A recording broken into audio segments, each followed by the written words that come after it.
But what's interesting about that too is growing up in Long Beach during that time, early 90s, you're kind of going, growing up. I mean, the local celebrities are all coming out of Long Beach, Compton. I mean, just all of that whole kind of gangster Golden rap area. The whole gangster rap music and that, kind of edgy lifestyle is all part of, your younger years. That's wild. Yeah. A little scary too as a kid. I bet. Yeah. My favorite part is that when you're telling your story, and I hear it from our other guests, is like when someone tells you you can't do it, you do it. Yeah.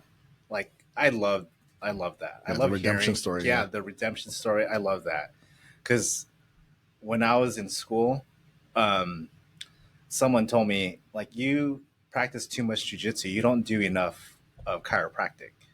I'm like, I can cross the two paths. Like someone told me that, and that like fired me up and wanted me to do that even more. But I just love hearing that story of like, oh, you shouldn't be doing this, and then you do it, and then it's part of you. It's you're successful and you're doing it. But me, I'm not successful yet. But how long ago was that? Dude, this was like 4 or 5 years ago.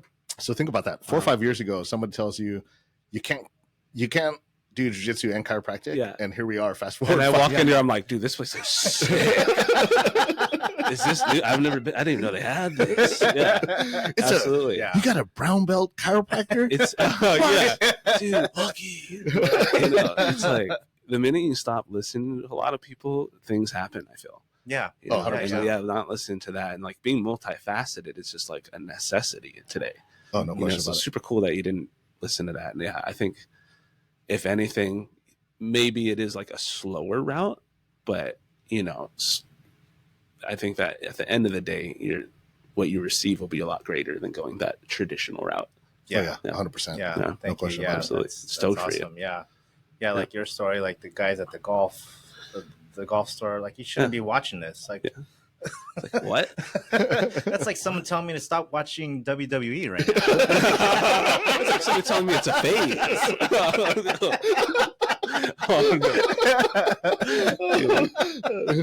We got to find some stuff to make fun of me. It'll be easy. Don't worry.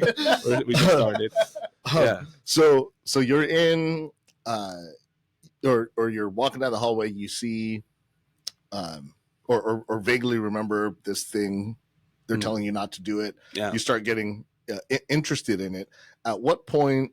So you stayed just always watching it, or like what was how did that evolve into like you becoming a UFC fan or an MMA fan, I should say? The big turning point would be high school. So I started hanging out with all the wrestlers. Oh, interesting. And like my best buddies, and those guys I could just tell were like tougher and like weren't really worried about little drama things here and there like regular high school is. So I'm like, I kind of like these characteristics. So I kind of just naturally gravitated to them and got in the world, shared the mats a few times. Like, oh, dude, these guys are tough. So I kind of listened to what they said back then.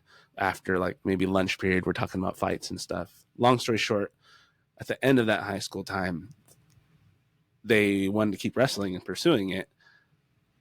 We've graduated, so they started going to the Body Shop in Long Beach, which is Tracy Hess. Tracy Hess was my first jiu-jitsu class ever. So my homie, shout out to Richard Van Heinigen, took me over there. It's a few blocks away from high school, and took my first class. It was like closed guard drills.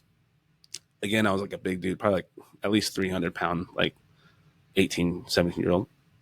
And this dude's probably like $160, puts me in closed guard and just traps me there. And it's like, all right, it's your first class. Good in there. Try to get out. Go.